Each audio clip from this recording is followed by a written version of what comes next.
My name is Joseph Dearani, and I am the chair of cardiovascular surgery at the Mayo Clinic in Rochester, Minnesota. And my area of expertise and interest is in pediatric and congenital heart disease. Today we are going to talk about mitral valve disease in children. Mitral valve repair in children is a challenge, but it is always preferred to mitral valve replacement if a reasonable result and durability can be obtained with repair. There is a wide range of anatomic abnormalities. Mitral valve repair should be viewed as palliative, and the surgical technique is tailored to the individual anatomy. It is not uncommon for multiple mitral valve repair procedures to be performed before eventual mitral valve replacement. The newer imaging modalities, particularly three-dimensional echocardiography, can be very helpful in the preoperative planning and in guiding surgical repair. The causes of mitral regurgitation are numerous and include congenital malformations such as the cleft or the atrioventricular canal defect, mitral valve prolapse, Marfan syndrome, and other connective tissue disorders. While rheumatic mitral valve disease is common in other countries around the world, it is relatively rare in the United States. And then less common causes include endocarditis or infection and trauma.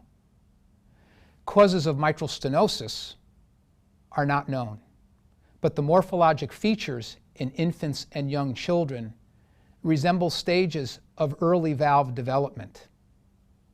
The strings or cords are short or absent, and there can be fusion of structures below the leaflets, resulting in severe restriction and reduced mobility of the valve.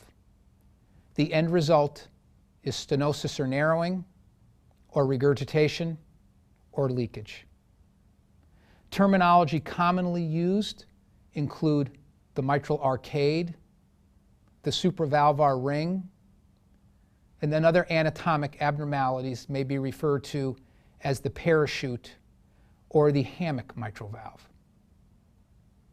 Treatment options vary, and operation for mitral stenosis generally has high operative risk when performed in the neonate or infant, but the operative risk is generally lower when performed later on in childhood.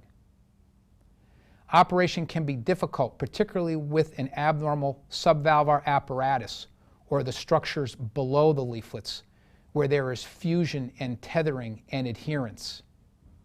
Techniques include incision and mobilization of the leaflet structures and the subvalvar structures. The surgeon refers to this as surgical delamination.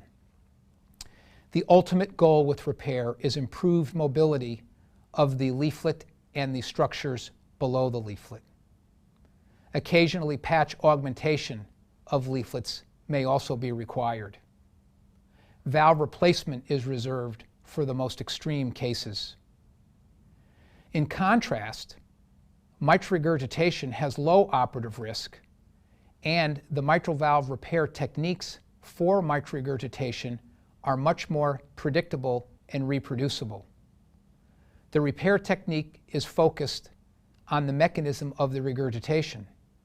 Leaflet abnormalities are treated with resection and reapproximation, sometimes leaflet augmentation, direct closure of clefts or natural separations in leaflet tissue, and occasionally the placement of artificial cords or strings, depending upon the age of the child. Reduction in the size of the annulus is very common and includes a variety of suture techniques or placement of bands to support the repair and stabilize reduction in the size of the annulus. In general, survival depends on the etiology of the mitral valve disease, but in general, late survival is better with mitral valve repair versus mitral valve replacement. The need for subsequent operations is the rule, and most repairs will need a repeat procedure in the following 5 to 10 years. The potential need for eventual replacement is more likely with the mitral stenosis lesions. But in general, the goal is to avoid replacement for as long as possible, particularly when operations start in early childhood. The goal should be a good valve repair, not a perfect valve repair. Mayo has a long-standing history and extensive track record of surgery for thousands of patients with mitral valve lesions, both stenosis and regurgitation, and in all age brackets, beginning with the newborn and extending on through infancy, childhood, and into the adult years. Thank you for listening to this discussion on mitral valve disease in children.